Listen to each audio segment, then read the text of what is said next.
उसके पश्चात इन्होंने अपना प्रथम उपदेश दिया। इसके पश्चात इन्होंने क्या किया, अपना सर्वप्रथम उपदेश दिया, वो दिया था सारनाथ के अंदर। और इनके साथ इनके 5 शिष्य थे, इनके साथ इनके 5 शिष्य थे और उपदेश दिया था सारनाथ के अंदर। और जो ये उपदेश देने की जो घटना है, इसको बोला जाता है धर्म चक्र परिवर्तन। क्या बोला जाता है इसको? धर्म चक्र परिवर्तन बोला जाता है। फिर आगे ये बौद्ध धर्म को फैलाने में लगे। उसके पश्चात बौद्ध धर्म के 3 रत्न हैं। बौद्ध धर्म के 3 रत्न हैं। पहला है बुद्ध, धम्म और संघ। 3 रत्न हैं, बुद्ध, धम्म और संघ। धम्म यहाँ पर धर्म को कहा गया है। बुद्ध धर्म के अंदर धर्म भी धम्म लिखा दिखेगा, तो वो धम्म क्या है, वो धर्म के लिए प्रयोग किया गया है। इन्होंने बुद्ध धर्म के अंदर 4 सत्य बताए हैं अपने बौद्ध धर्म के अंदर। एक तो दुख, दुख समुदाय, दुख निरोध और दुख निरोध मार्ग। कि जो हमारी जो हम दुखी जो हो रहे हैं, उस दुखी होने के पीछे सिर्फ एक ही कारण है, वो हमारी तृष्णा। तृष्णा इन्होंने कहा है इच्छा को, कि इंसान की जो इच्छा है वो इंसान को दुखी करके रखती है। और अगर इस दुख से अगर उसको छुटकारा पाना है, तो उस छुटकारा पाने के लिए इन्होंने बात कही है अष्टांगिक मार्ग की।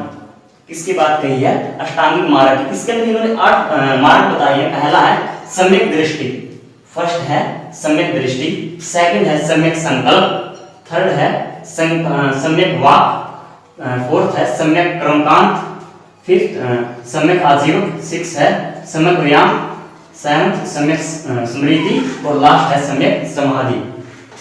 तो इसके अंदर इन्होंने बात कही है कि जो सम्यक दृष्टि है, कि हमारी जो दृष्टि है, उस दृष्टि के दौरान हमने अच्छे और बुरे की पहचान करनी चाहिए।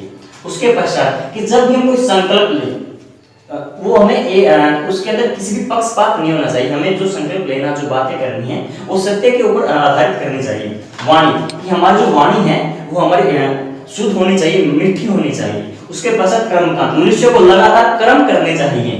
सम्यक आजीवन, कि मनुष्य को लगातार जो अपना जो जीवन है वो आजीवन आराम से और साधनीय बिताना चाहिए, बिल्कुल साधारण तरीके से सामान्य जीवन व्यतीत करना चाहिए। सम्यक व्यायाम, इंसान को व्यायाम करते रहना चाहिए। व्यायाम का अर्थ है कि जब हम एकाग्रचित हो जाते हैं। उसके पश्चात हमारी स्मृति की बात आती है। फिर आती है बात समाधि की। समाधि की बात करता है कि इंसान जब हर एक चीज को पार कर लेता है, तो अंत में क्या ग्रहण करता है? वो समाधि ग्रहण करता है। उसके पश्चात बौद्ध धर्म के अंदर 10 शील नैतिक जीवन का आधार है। 10 शील गुण बताए गए हैं इन्होंने, जो क्या है? नैतिक जीवन का आधार है, कि एक इंसान को इन 10 गुणों को अपनाना चाहिए। जो है वो देखिए, पहला अहिंसा, कि हमें कभी भी हिंसात्मक क्रिया नहीं करनी चाहिए। मनुष्य को लगा सत्य बोलना चाहिए। आस्त्य, आस्त्य होता है कभी भी चोरी ना करना, चोरी ना करना हमें। अप्रिय है। और फोर्थ है, फिफ्थ है ब्रह्मचार्य। ये जो 5 जो शील गुण बताए हैं, ये 5 शील जो गुण हैं, इनको एक गृहस्थ जीवन, मतलब कि जो एक शादीशुदा जो इंसान है वो इनको ग्रहण कर सकता है। और जो अगले जो 5 हैं वो है असम्यक भोजन, कि मनुष्य को कभी भी समय पर भोजन करते रहना चाहिए, कभी भी असमय भोजन नहीं करना चाहिए। 7वां है सुखप्रद बिस्तर का तैयार, कि जो इंसान है उसका जो अपना बिस्तर है उसको सुखप्रद नहीं रखना चाहिए, उसका तैयार कर देना चाहिए। 8वां है कभी भी हमें धन संचय नहीं करना चाहिए। 9वां है स्त्रियों से दूर रहना चाहिए। और जो 10वां है नृत्यगान न करना, कभी भी इंसान को नृत्यगान नहीं करना चाहिए। अगर इंसान, यहाँ पर एक बात आती है कि अगर जो इंसान अगर वो 10 को ग्रहण कर लेता है, तो वो कहलाता है बौद्ध भिक्षु। क्या कहलाता है? वो बौद्ध भिक्षु कहलाता है।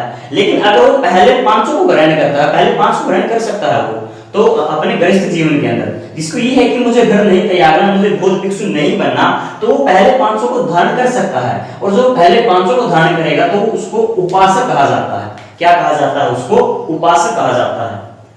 तो देखिए यहाँ पर एक लचीलापन सा आ गया कि 5 गृहस्थ जीवन वाला अपना सकता है और 10 के 10 बौद्ध भिक्षु बना सकता है। कि जो बौद्ध भिक्षु बनना चाहता है वो 10 के 10 अपनाएगा और जो गृहस्थ जीवन वाला है वो 5 अपनाएगा। तो यहाँ पर एक लचीलापन आ गया, मध्यम। और इसी को कहा है बौद्ध धर्म के अंदर मध्यम मार्ग। इसी को क्या कहा है? मध्यम मार्ग इसी को कहा गया है। अगर हम जैन धर्म की बात करते हैं, तो जैन धर्म के जो नियम है वो थोड़े से कठोर हैं। वो अति की बात करते हैं। वो करते हैं कि अगर आपने उपवास किया है तो आप उस उपवास को आखिरी समय तक करोगे, जब तक आपके जीवन का मृत्यु न हो जाए, आप मृत्यु को प्राप्त न हो जाए। लेकिन बौद्ध धर्म कहता है कि आप 5 अपना सकते हो आराम से, कोई जरूरी नहीं कि आप 10 के 10 अपनाएं, तो आप 5 अपना करके आप बौद्ध धर्म का पालन कर सकते हो, और किसी को कहा है मध्यम मार्ग। अब देखते हैं बौद्ध धर्म की मान्यताएं क्या है। बौद्ध धर्म की जो मान्यताएं हैं, बौद्ध धर्म कभी ईश्वर के अंदर विश्वास नहीं करता, वो आत्मा को नहीं मानता। सेकंड जो बात है वो वर्ण व्यवस्था और मूर्ति पूजा का विरोधी है। वर्ण व्यवस्था जो उस समय हमारे समाज के अंदर फैली हुई थी, कि हमारा जो समाज है वो 4 वर्णों में बंटा हुआ था, ब्राह्मण, क्षत्रिय, वैश्य और शूद्र, 4 वर्ण के अंदर अलग अलग बंटा हुआ था। तो उस वर्ण व्यवस्था का और मूर्ति पूजा का इन्होंने क्या किया है, विरोध किया है। और बौद्ध धर्म जो है वो पुनर्जन्म के अंदर विश्वास करता है कि जो इंसान का पुनर्जन्म होता है, और जो बौद्ध धर्म का जो पुनर्जन्म है वो मैत्रेय के रूप में माना गया है।